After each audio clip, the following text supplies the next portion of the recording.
Hi, welcome Ramanan to this next episode of Smart Levers. Hi, Harish. Today it's going to be a dance macabre. So we're going to we're going to talk about pre-mortem. So what is pre-mortem all about? Yeah, so I'm assuming you know what a post-mortem is, and unfortunately, someone has passed away, but the cause is not really clear.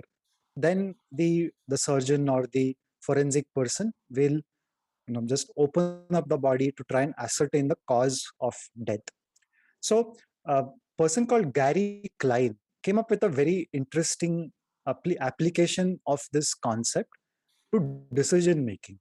What Klein said was that whenever you're taking a decision, it could be to launch a new product, it could be a life changing decision, it could also perhaps be a smaller decision like where should we go for a vacation. So, the thought experiment is that you fast forward a month, maybe a year, maybe 10 years in the future, depending on the nature of your decision. And at this point, you encounter this reality that your project failed, your vacation was a disaster, you should not have gone on that vacation, your decision essentially was wrong. Now, what happened? Now, what caused the death of your decision is the question that we want to ask. The idea of a pre-mortem is do this time travel, go into the future as if you are present at the time when the decision has flopped, and now you are on a detective's mission. You have to go back and figure out what could have gone wrong. And unlike in a post-mortem, where usually there is only one cause of death, here there are multiple possibilities to take care of and to dig your way out. Some could be very obvious, but some could be underrated. And once you have identified these range of possibilities, now you're back into your present. You finished your time travel. You can do something about it. You can actually reduce the chances that your decision will be a flop. And that's what a pre-mortem is used for. So we often talk about multiple futures. What you essentially said is there are multiple pasts, and we need to prepare for Absolutely. all those pasts between today and that future.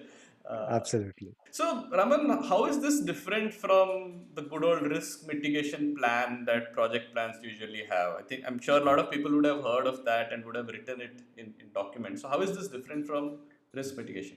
I think the biggest shift is that of talking in the past tense, right? So the risk is looking into the future, and the pre-mortem is looking into the past, like you just mentioned. So with risk mitigation, and this seems to be a trivial detail, but it actually changes the nature of the game. Because, and Gary Klein has also written about how this differs from risk management. The key idea is that you have to actually believe that this has happened. And if you don't believe it and you stick with your risk mitigation mindset, then even a pre-mortem is a risk mitigation by some other name. And that's where Shakespeare will be right. You have to really believe that something has gone bad. The other major difference is usually you are analyzing or you're dissecting the bad decision with a group of people. And what happens, risk management versus a pre-mortem situation, is that a team is often reluctant to call out things that can go wrong in the future. That's because this is someone's decision. Someone has made that decision after a lot of deliberation. And so it seems like this is not the right time to poke holes. You do that privately, you do that after your meeting has got over. So the best time to find out what could go wrong is that post meeting huddle where different people are talking to each other in the safety of their spaces. Some of these have been shown to be the problems with doing risk mitigation. It's a very sort of an unemotional exercise. Pre-mortem, in contrast, is a very deliberate invitation to poke holes. You are allowed to shoot as many bullets you want. You're called into the room to do that.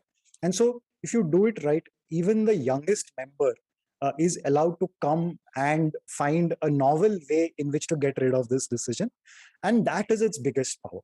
And I guess this is going to be a great way of addressing confirmation bias if it is creeping into your decision making, like how we talked about in an earlier episode.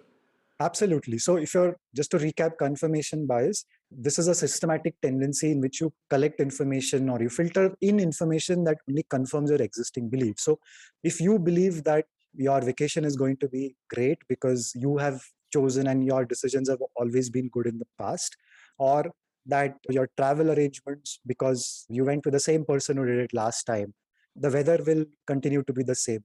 So you tend to take these things that confirm your beliefs. You will not maybe pay heed to that weather warning that says there's a small chance of a cyclone. The other thing, the other big problem with pre-mortems is, yes, you need to have a mindset that can tear apart your own decisions, right? So doing all this means that you have to confront that confirmation bias. I think somebody does mention this, right? That life is a series of experiments. If you consider it as different experiments and start with hypothesis rather than being so attached to every decision that, oh, I have taken this decision and I'm completely Correct. invested in that Correct. emotionally. That's human nature for us. And a lot of the smart levers are just trying to help you work with human nature or recognize human nature at play, and then put in the systems to mitigate that a little bit, not to get rid of our humanness, but to kind of work with that. And how have we been working with this concept of pre-mortem? Where have we used it in our work at Choose to Think? Being aware of something like a pre-mortem isn't good enough. You need to bring that into your work to improve your decisions. So one place we've deliberately used it is in our own decision making. Whenever we propose a new idea, we do take time to see what could go wrong and do this in this method of the pre-mortem. We also invite some of our colleagues to come and be part of that exercise. So that is one example. I think that's a given. That's something that we should try and do every time. In many cases, our clients invite us to help them get better at decision making.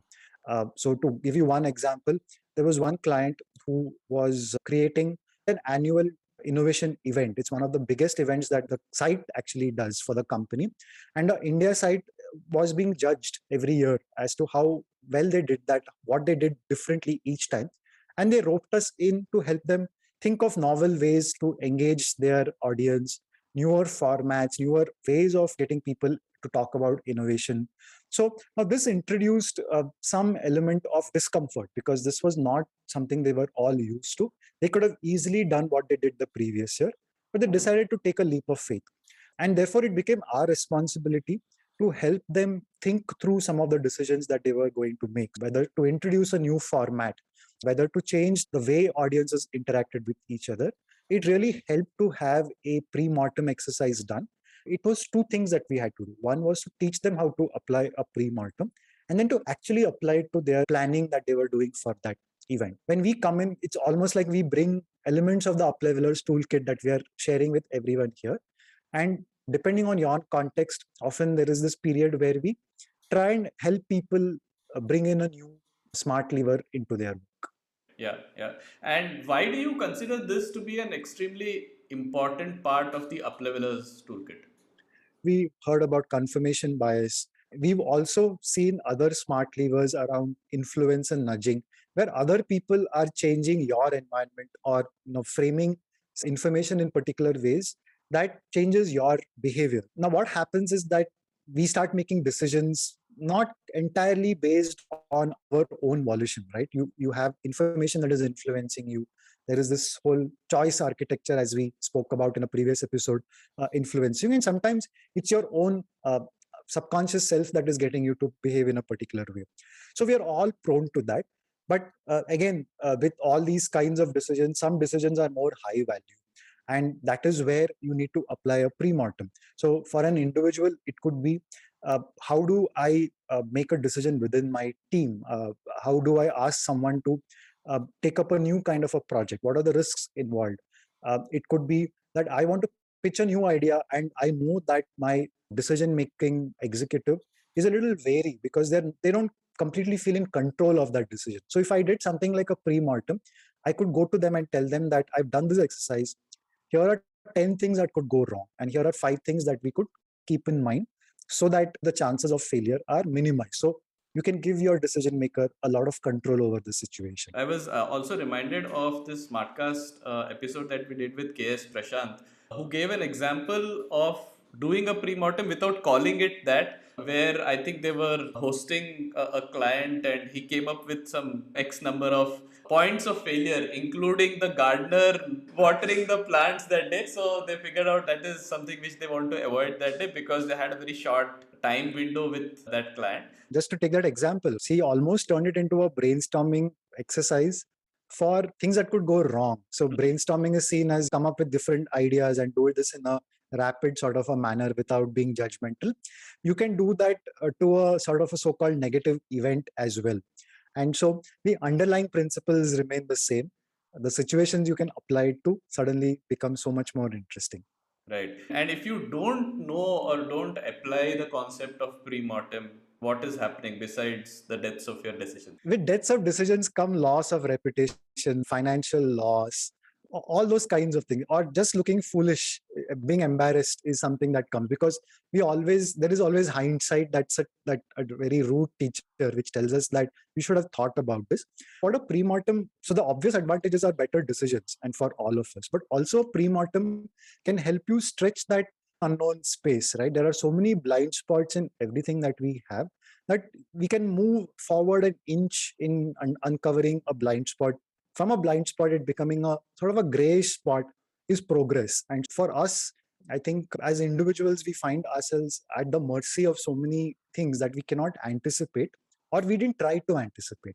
And so, if you put the power of teams together and the right kind of strategies like pre-mortems, suddenly you become much more powerful. And I think that's what you want to be if you're an up leveler. So I think Raman, based on whatever we had discussed earlier, we've been cognizant of all those things. I think this episode has come out nice, right? All right. Okay. Thanks. Thank you.